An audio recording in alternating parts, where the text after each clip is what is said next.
Welcome back to The Explainer. Today, we're diving deep into a super critical and honestly often overcomplicated area of modern supply chain management. We're demystifying SAP subcontracting workflows.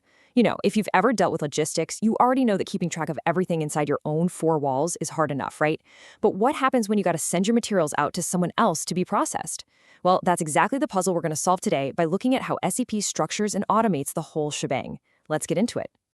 So, what exactly happens when your inventory leaves the building? For a lot of companies out there, the answer is unfortunately kind of a mystery. Outsourcing parts of your production can create what I like to call the black box problem. Imagine this. You pack up your highly valuable raw materials, you ship them off to an external vendor, and suddenly, poof, you lose your line of sight. You're completely trusting that those materials are being used efficiently, but until that finished product actually comes back to you, you're effectively flying blind. Here's our roadmap for today. We'll start with the subcontracting black box, then walk through the 5-step SAP workflow. After that, we'll look at core SAP subcontracting features, dive into challenges and best practices, and finally wrap up with scaling with digital transformation. Part 1. The subcontracting black box. Okay, before we get into the software, let's lay down the baseline.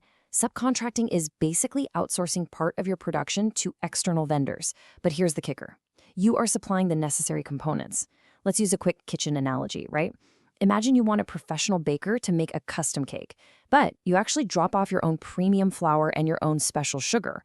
You're paying the baker strictly for their labor and expertise, but you still own those ingredients. That is subcontracting in a nutshell. Now, in SAP S/4HANA, managing that complex relationship isn't just some isolated transaction. It's an entirely strategic workflow. It seamlessly pulls together procurement, inventory management, and vendor collaboration into one single source of truth. Basically, SAP takes that risky, blind, physical transaction, sending your expensive materials out the door, and absolutely transforms it into a highly connected, completely visible digital workflow. Moving on to part 2, the 5-step SAP workflow.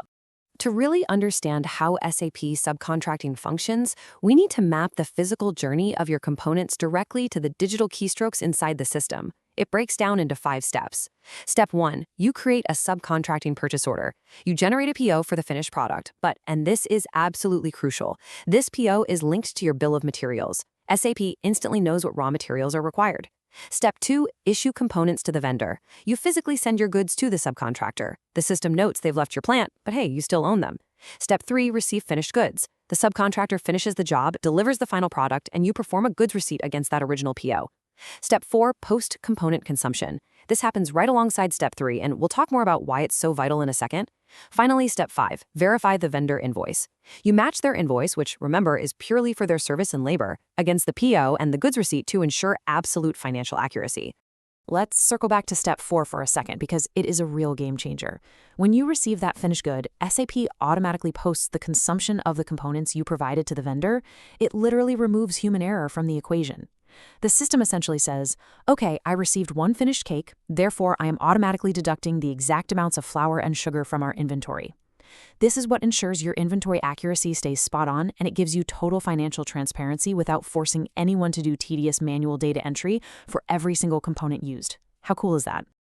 Part 3, core SAP subcontracting features. All right, let's rapid fire through the structural elements that basically act as the engine for the workflow we just looked at. First up, the bill of materials, or BOM.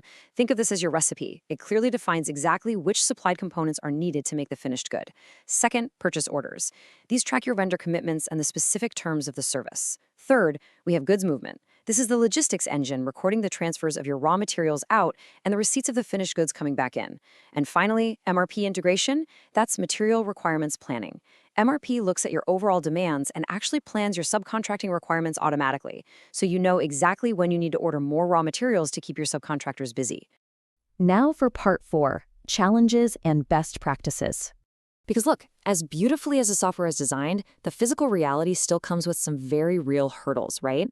Take the challenge of inventory visibility at vendor sites. The best practice here is to implement real-time reporting for subcontractor inventory right within SAP.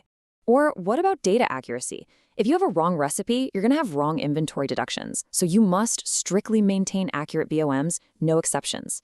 When dealing with compliance for tax and customs, which, let's be honest, can be a total nightmare when materials cross borders, the best practice is to use goods receipt-based invoice verification to ensure you have a tight audit trail. And finally, for vendor coordination on timelines and quality, the way to go is establishing long-term vendor contracts within the system to standardize expectations and performance metrics. Which brings us to part 5, scaling with digital transformation. This is where things get really exciting, where we elevate from just basic day-to-day functionality into a massive strategic advantage. Organizations are seriously pushing the boundaries of what SAP can do, specifically by teaming up with digital transformation partners like Rasta Infotech. They're empowering enterprises by injecting heavy automation into PO management, basically eliminating manual entry altogether. Actually, they even deploy AI-powered vendor analytics, so you can predict vendor delays before they even happen.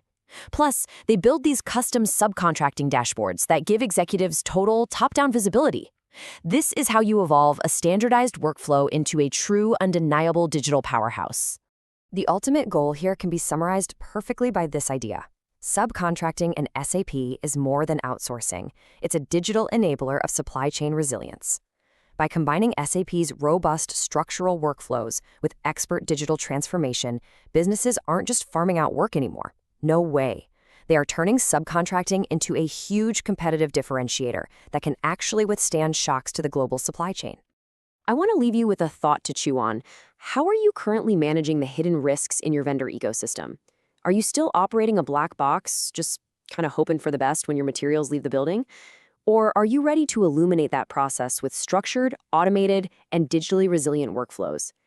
Think about how you can apply these insights to really secure your own supply chain. Thank you so much for hanging out with me on this journey through SAP subcontracting. Keep learning, keep optimizing, and we will see you on the next explainer.